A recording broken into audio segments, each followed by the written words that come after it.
church was packed, overflowing even, a testament to the man my father, Richard Harding, had been in our small town, or so I thought. Looking out from the front pew, my mother, her face a mask of grief and carefully applied makeup, squeezed my hand. Beside me, my brother, Mark, stared straight ahead, his jaw clenched tight enough to crack a walnut. We were a picture of a grieving family, the kind you see in movies, stoic and united in our sorrow. Except, even then, standing there in my stiff black dress, the scent of lilies and old wood thick in the air, something felt off. It wasn't just the raw, gaping hole my father's absence had torn in our lives. It was something else, a subtle discord in the otherwise somber symphony of mourning. People murmured condolences, their voices hushed, reverent. Old Mr. Abernathy from the hardware store patted my shoulder, his eyes watery. Mrs. Henderson, Dad's bridge partner, gave Mom a tearful hug.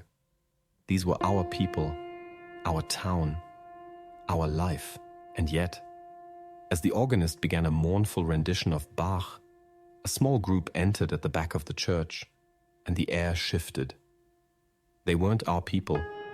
They were unfamiliar, their faces unknown, their clothes just a shade too different, not quite fitting into the established tapestry of our community.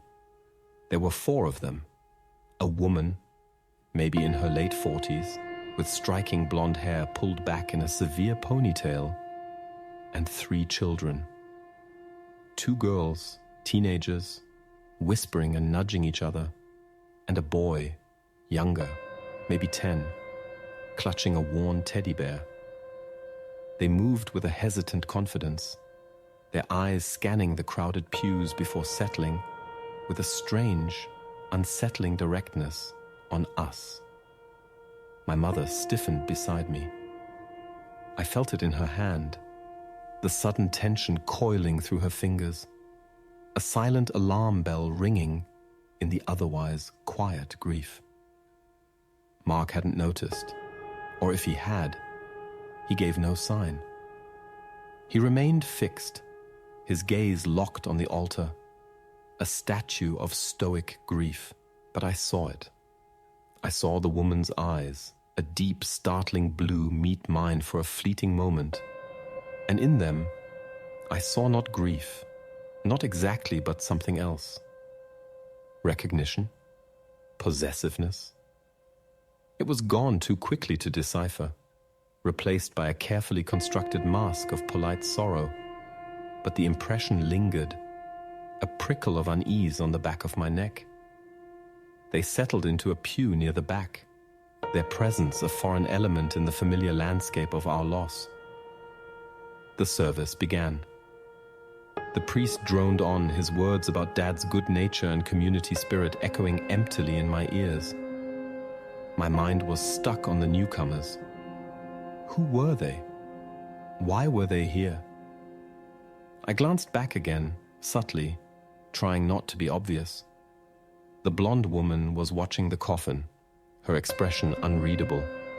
The teenage girls were texting on their phones, their faces illuminated by the blue glow, a stark contrast to the solemnity of the occasion.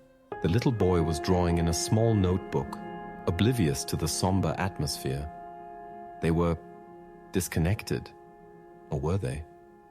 Perhaps they were simply grieving differently. But the feeling persisted, a nagging sense that something was wrong, fundamentally wrong. It was more than just unfamiliar faces at my father's funeral.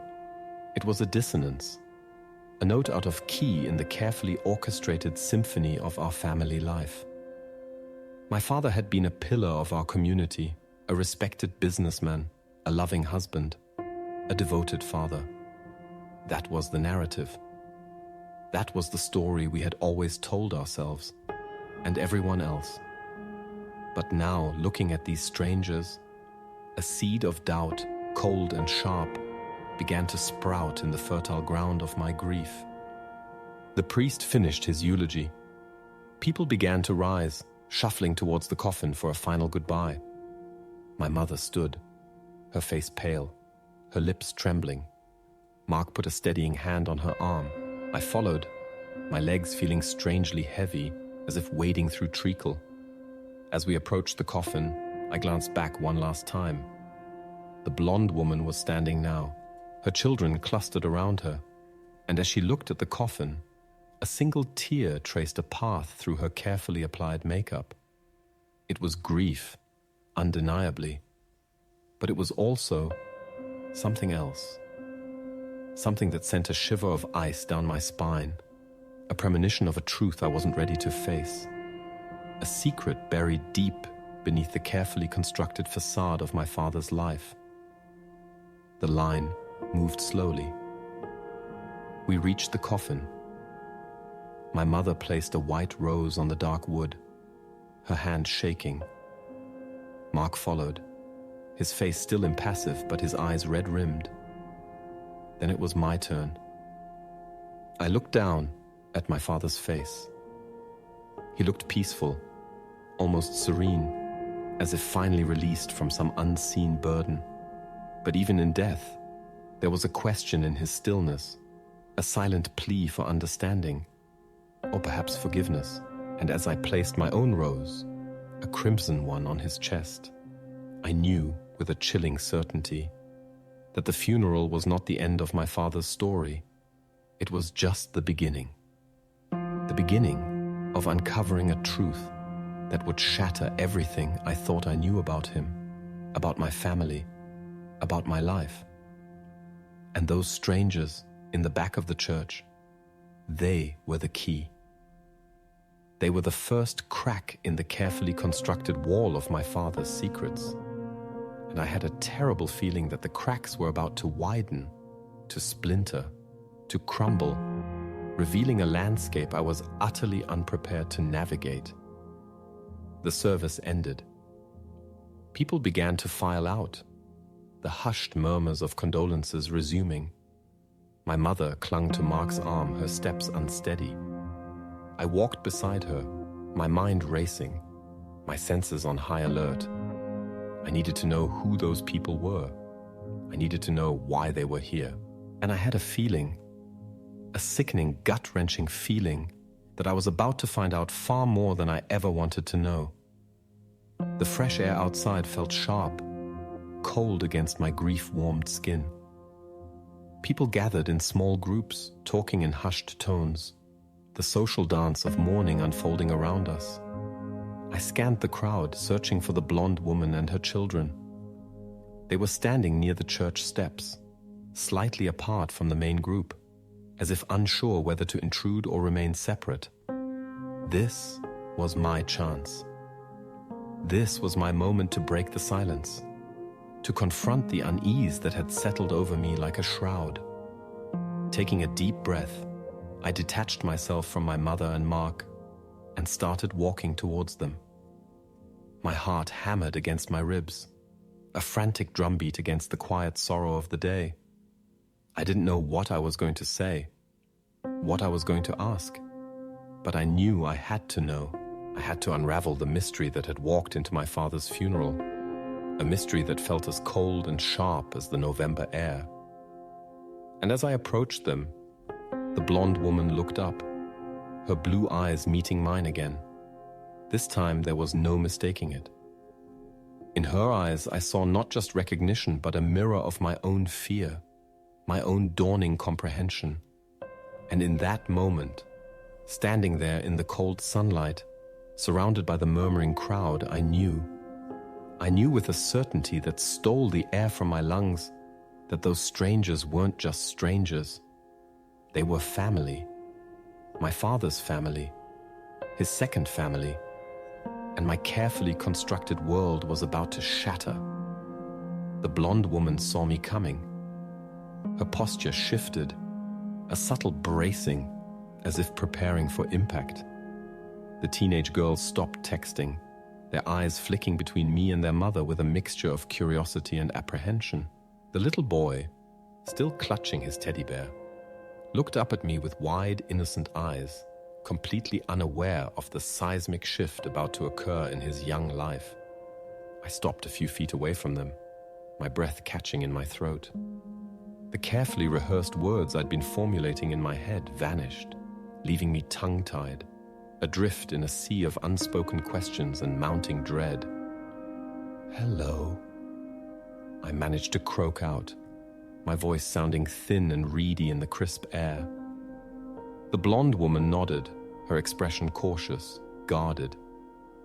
"Hello," she replied, her voice soft, surprisingly gentle. "I'm Sarah," I said, extending my hand, feeling foolishly formal in the midst of this unfolding emotional earthquake. She hesitated for a moment, then took my hand, her grip firm and cool. "Catherine," she said, "and these are my children, Emily, Jessica, and Thomas." She gestured to the teenagers and the little boy, who offered shy nods and mumbled greetings. The names meant nothing to me.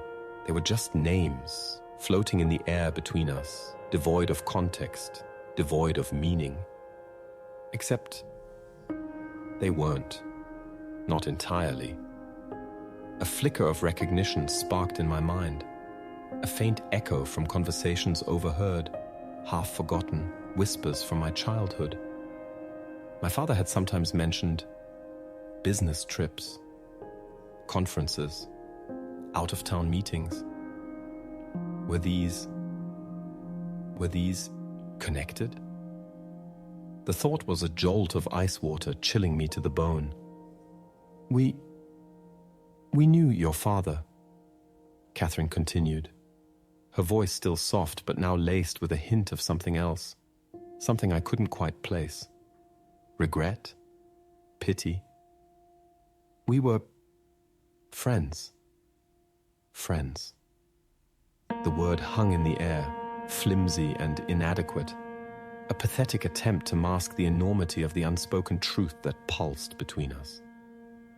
Friends didn't bring their children to a funeral unless they were more than friends. Unless there was a deeper connection, a bond that transcended mere acquaintance. "Friends," I repeated, the word tasting like ash in my mouth. My eyes darted to the children again. Emily and Jessica, the teenagers, were strikingly blonde, like their mother.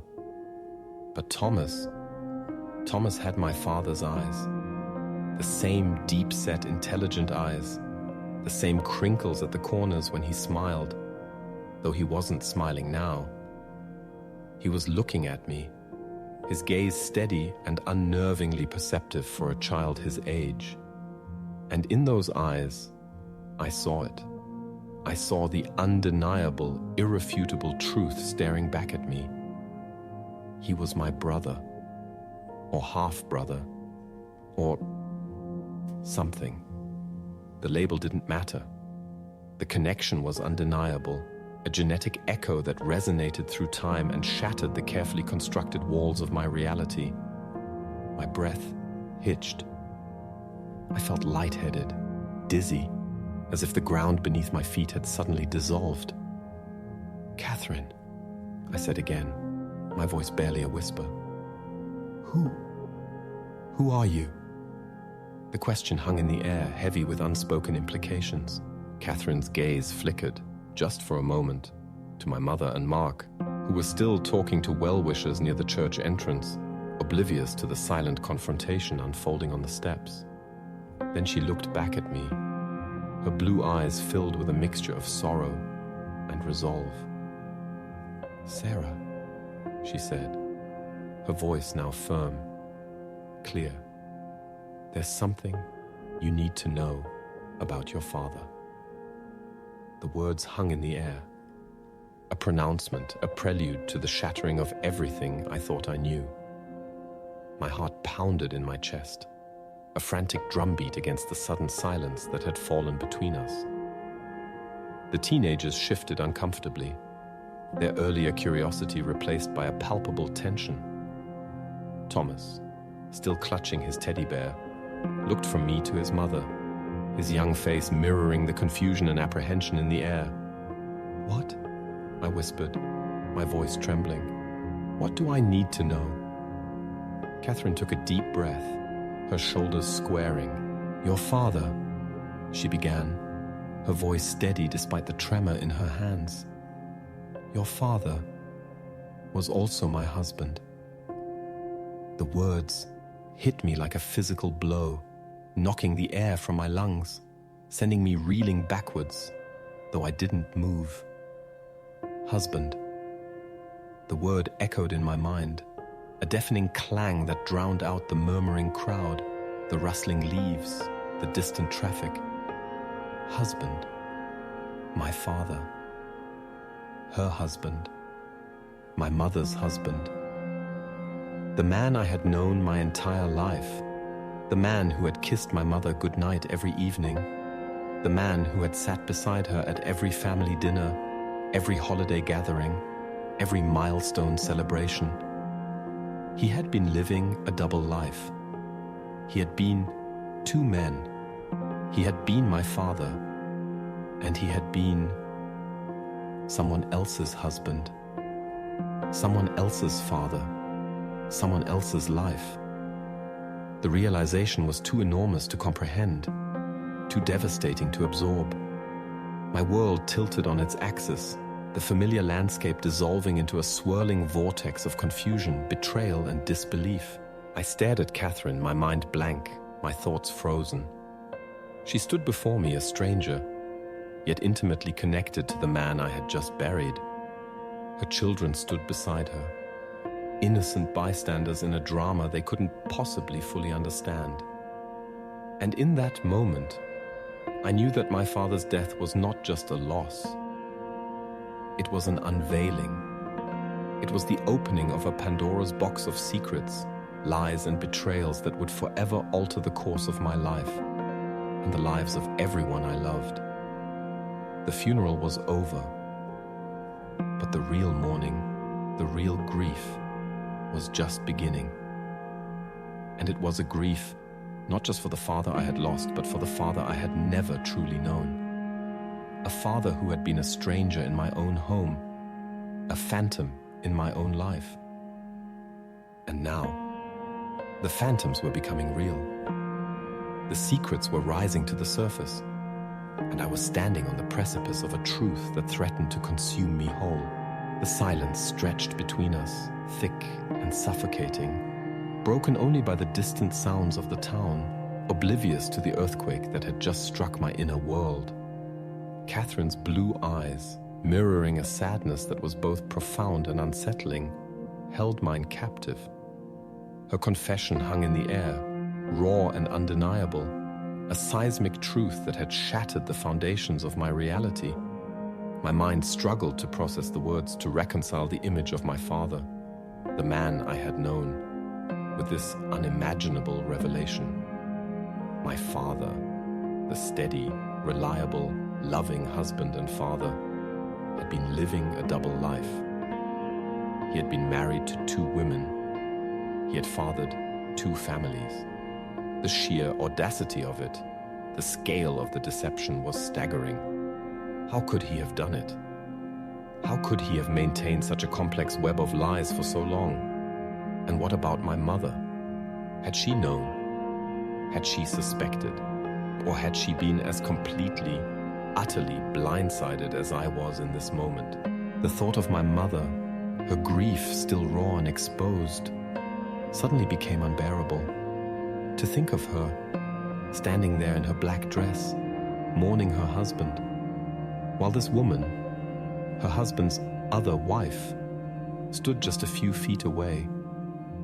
The injustice of it was a physical pain, a sharp, twisting knot in my stomach. Rage, hot and visceral, began to bubble up inside me, threatening to erupt. Rage at my father, for his betrayal, for his deception, for the years of lies. Rage at Catherine, for existing, for being a part of this unimaginable betrayal, for shattering the illusion of my perfect family. But beneath the rage, A cold, insidious fear began to creep in. Fear of the unknown, fear of the truth, fear of the devastating impact this revelation would have on my mother, on my brother, on our entire family. I don't understand, I stammered, my voice shaking, barely audible above the roaring in my ears. What do you mean, husband? Catherine's expression softened, a flicker of pity crossing her features. Richard and I, we were married 20 years ago, she said, her voice low, gentle as if delivering a painful diagnosis. We met before he met your mother. We fell in love. We got married. 20 years. 20 years. That meant my entire life, my entire childhood, my entire adolescence, my entire adulthood. All of it had been built on a lie.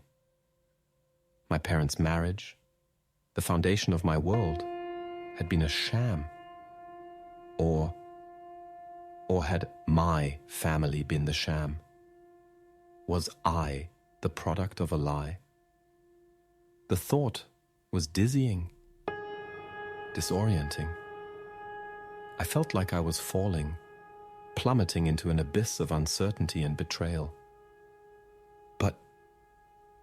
But my mother, I choked out, the words catching in my throat.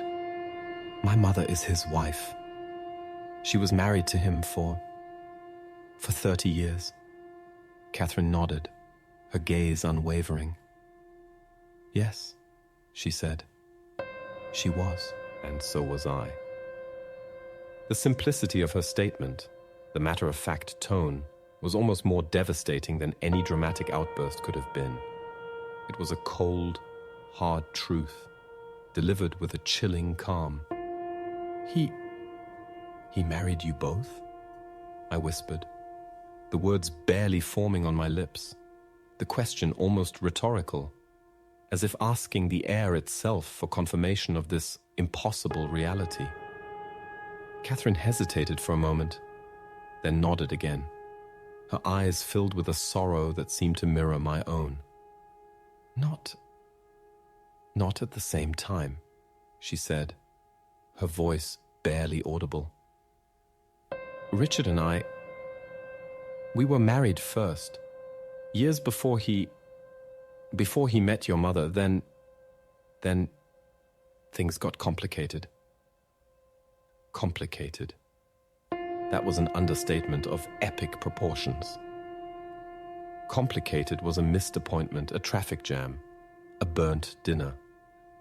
This was a catastrophe of unimaginable scale, a betrayal that ripped through the very fabric of my family. He left you, I asked, the question tumbling out before I could stop it, driven by a desperate need to understand, to make sense of this impossible puzzle. Catherine shook her head slowly. No, she said. He didn't leave. He just added another life. Added another life. The words echoed in my mind, chilling and surreal. Added another life. Like adding a room to a house. Like adding a layer to a cake. Like adding another family. The casualness of the phrase, the utter normalcy of the comparison was grotesque in its absurdity. My father hadn't just had an affair. He hadn't just had a secret relationship. He had constructed an entire parallel existence. A second life lived in the shadows, hidden from my mother, hidden from me, hidden from the world. And now, in death, the shadows were receding. The secrets were being exposed, and the two worlds were colliding here on the steps of a church, in the aftermath of his funeral. But why? I asked. The question a raw cry torn from the depths of my confusion and pain. Why would he do that? Why would he live like that? Why would he lie to us? To everyone? Catherine sighed, a long, weary sigh that seemed to carry the weight of years of secrets and unspoken truths. It's a long story, Sarah, she said, her voice laced with a weariness that resonated deep within me. And it's not a simple one, but he loved us both. In his own way. He loved us both very much. Loved us both. The words were meant to be comforting, perhaps, or explanatory, but they offered no comfort, no explanation. They only deepened the confusion, the betrayal, the pain. How could he have loved us both? How could love be divided, compartmentalized, lived in separate boxes, hidden from the light of day? It wasn't love. It was something else. Something twisted, something selfish, something profoundly damaging. Loved us both, I repeated, my voice rising, the rage threatening to break free. Is that supposed to make this okay? Is that supposed to make this betrayal acceptable? He lied to my mother for 30 years. He lied to me. He lived a double life.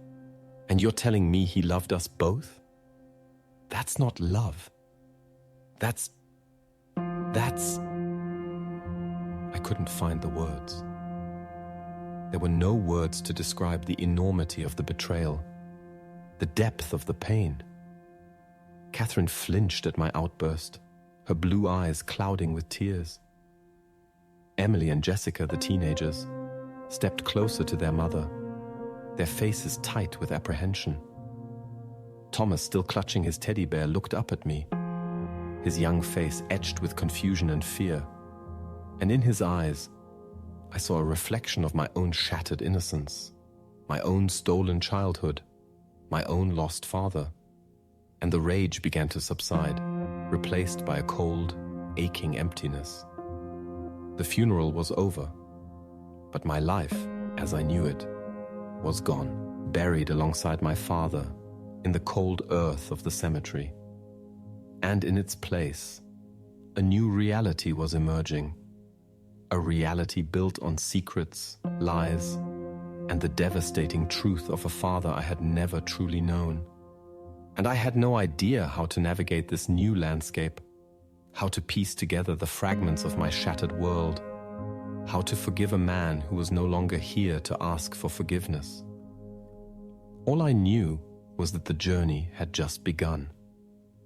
A journey into the darkness of my father's secrets, a journey into the heart of my own grief, a journey into a future I could no longer even begin to imagine.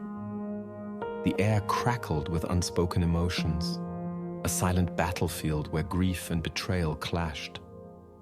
Catherine stood her ground, her blue eyes fixed on mine, a mixture of sorrow and defiance in their depths. Her children huddled around her, a silent chorus of apprehension and confusion. My own emotions were a chaotic storm, rage battling with grief, disbelief wrestling with a dawning, horrifying comprehension. The weight of Catherine's revelation pressed down on me, suffocating me, stealing the air from my lungs. My father, my solid, dependable father, had been a master of deception, a weaver of elaborate lies, a man who had lived two lives, each meticulously constructed, each carefully guarded from the other. And now, the carefully constructed walls were crumbling, the secrets were spilling out, and I was left standing amidst the wreckage, trying to make sense of the chaos, trying to salvage something, anything from the ruins of my former life. So, I said, my voice flat, devoid of emotion, the initial surge of rage giving way to a numb, hollow ache. So, you're saying my father had two wives for 20 years? Catherine nodded slowly, her gaze unwavering. Yes, she said again, her voice soft but firm. It's hard to explain. It was complicated. Complicated. The word grated on my nerves, a pathetic understatement for the monumental deception my father had perpetrated. Complicated, I repeated, a bitter laugh escaping my lips. Complicated is choosing between vanilla and chocolate ice cream. This is beyond complicated. This is insane. Emily, the older teenager, shifted uncomfortably, her eyes darting to her mother, then back to me. Jessica, the younger one, whispered something to Emily, her voice too low for me to hear. Thomas, still clutching his teddy bear, remained silent, his gaze fixed on the ground, as if trying to disappear into the pavement. Catherine reached out and placed a hand on my arm, her touch surprisingly gentle, surprisingly comforting, despite the seismic truth that stood between us. "Sarah," she said, her voice soft, pleading, Please try to understand. It wasn't like that. It wasn't a conscious choice to hurt anyone. It just happened. And then it was too late to change things. Too late to change things.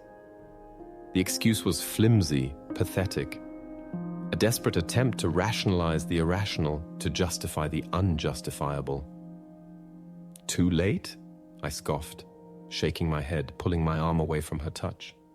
Too late? He had 20 years to change things. 20 years to tell my mother the truth. 20 years to be honest. But he didn't. He chose to live a lie. He chose to betray us. Both of us. Catherine's face crumpled, her carefully constructed composure finally cracking. Tears welled up in her blue eyes and her voice trembled as she spoke. He didn't want to hurt anyone, she whispered, her voice thick with emotion. He loved us both. He truly did. He couldn't choose. He couldn't bear to lose either of us.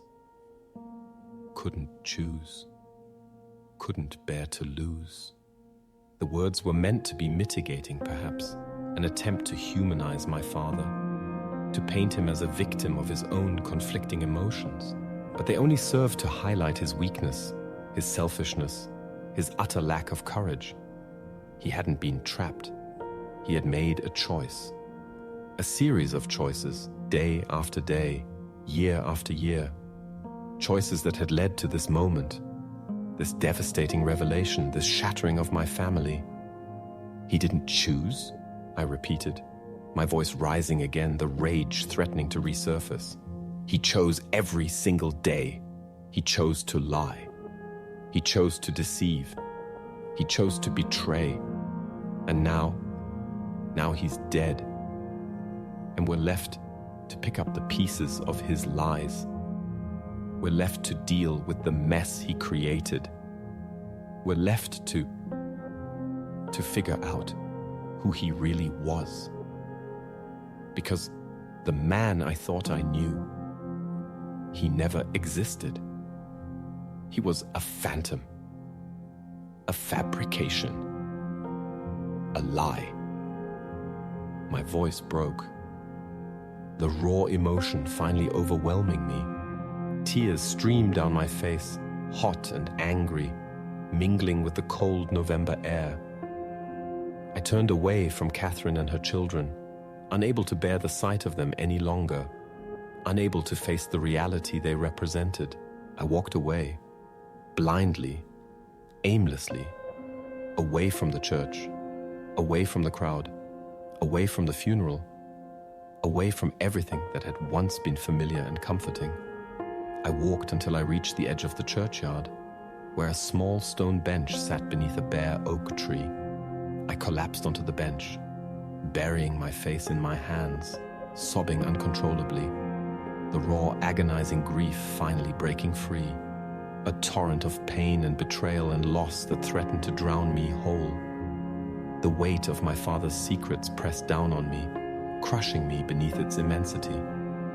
My father had had a second family, a wife, children, a whole other life, lived in secret, hidden from me, hidden from my mother, hidden from the world. And now, in death, the secret was out. The truth was revealed, and my world, as I knew it, was gone forever. The funeral was over, but the real mourning, the real grief, was just beginning. And it was a grief not just for my father, but for the life I had lost, the family I had thought I had, the truth I had believed in.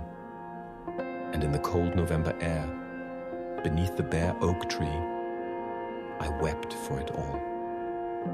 For the lies, for the betrayal, for the lost years, for the father I had never truly known. And I knew, with a chilling certainty, that the revelation of my father's second family was not just a shocking discovery.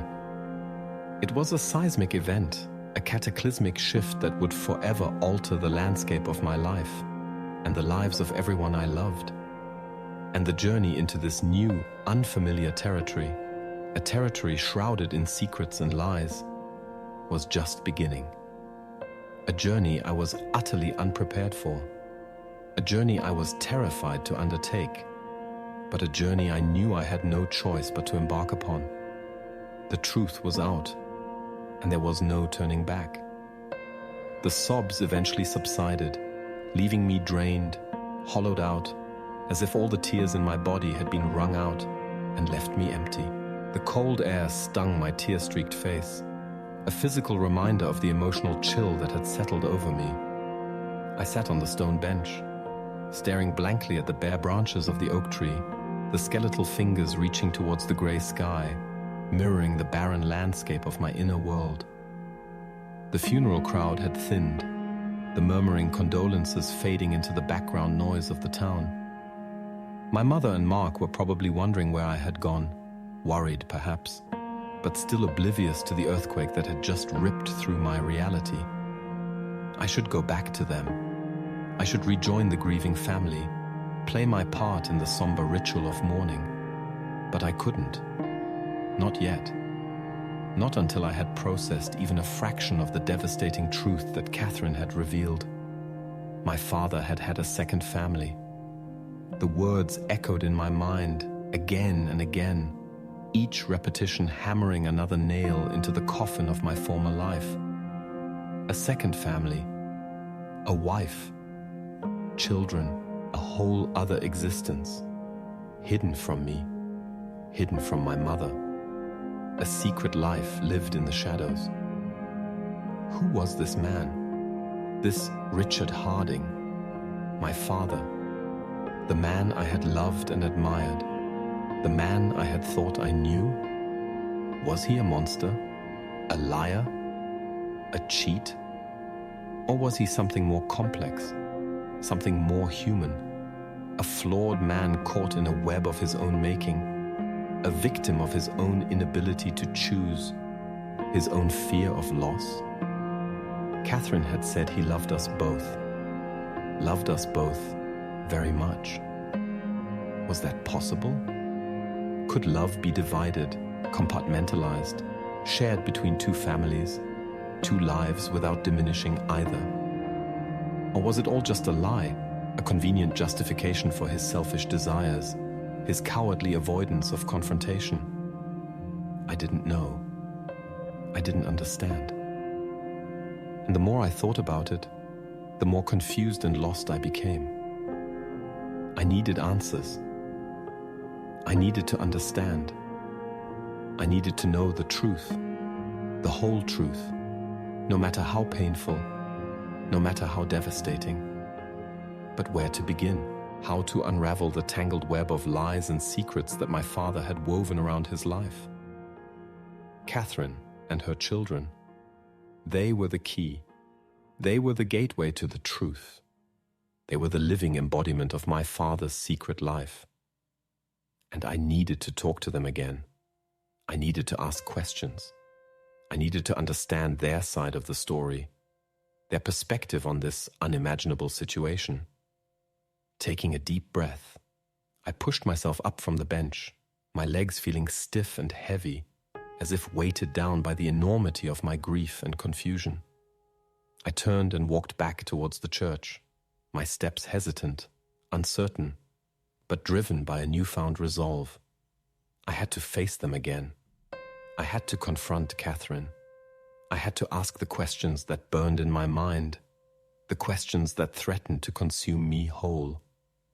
As I approached the church steps, I saw them. Catherine and her children were still there, standing in the same spot, slightly apart from the remaining mourners. They looked lost, adrift, as if unsure of what to do, where to go. As I drew closer, Catherine looked up, her blue eyes meeting mine again. This time, there was no hostility, no defensiveness, only a weary resignation, a quiet acceptance of the inevitable confrontation. I stopped in front of her, my heart pounding in my chest, my breath catching in my throat. "Catherine," I said, my voice still shaky, but now laced with a newfound determination. I need to talk to you, really talk to you, about everything. Catherine nodded slowly, a faint flicker of relief crossing her face. "I know," she said, her voice soft, barely audible. "I know you do, and I want to talk to you too. There's so much you need to know." She glanced at her children, then back at me. Maybe we could go somewhere else?" she suggested, her voice hesitant, unsure. "Somewhere more private?" I nodded, grateful for the suggestion. The churchyard, filled with lingering mourners, was not the place for this conversation. We needed somewhere quiet, somewhere secluded, somewhere where we could talk, really talk, without fear of interruption, without fear of judgment.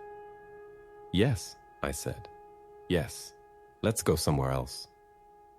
Catherine nodded again, a small, almost imperceptible movement. She turned to her children, her voice low and gentle as she spoke to them. "Emily, Jessica, Thomas," she said, "why don't you wait for me in the car? I'll be there in a few minutes." The teenagers nodded, their faces still tight with apprehension, but they obeyed their mother without question. Thomas, still clutching his teddy bear, looked up at me, his young eyes filled with a mixture of curiosity and uncertainty. Then, without a word, he followed his sisters towards the parking lot. Once they were gone, Catherine turned back to me, her blue eyes fixed on mine, her expression somber, resolute. "Where should we go?" she asked, her voice quiet, steady. "Where can we talk?" I thought for a moment, my mind racing, searching for a place, any place where we could have this impossible conversation, this life-altering exchange of truths and secrets. And then, a thought occurred to me, a place that was both familiar and strangely appropriate, a place that held memories of my father, memories that were now tainted, distorted, but still memories. "My house," I said, my voice barely a whisper. "Come to my house. We can talk there." Catherine hesitated for a moment, her eyes searching mine, as if trying to gauge my intentions, my emotions, my capacity for what? Forgiveness? Understanding? Or simply truth? Then, slowly, she nodded. "Okay," she said, her voice quiet but firm. "Okay, Sarah. Let's go to your house. Let's talk." And in that moment, standing there on the church steps, In the aftermath of my father's funeral, I knew that I was embarking on a journey into the unknown, a journey into the heart of my father's secrets, a journey that would forever change my life. And I was no longer afraid. Terrified, yes. Uncertain, absolutely. But no longer afraid, because in the face of such devastating truth, fear seemed irrelevant. All that mattered now was understanding. All that mattered now was truth. And I was ready, finally ready to face it, no matter how painful, no matter how shattering. The funeral was over, but the real story was just beginning.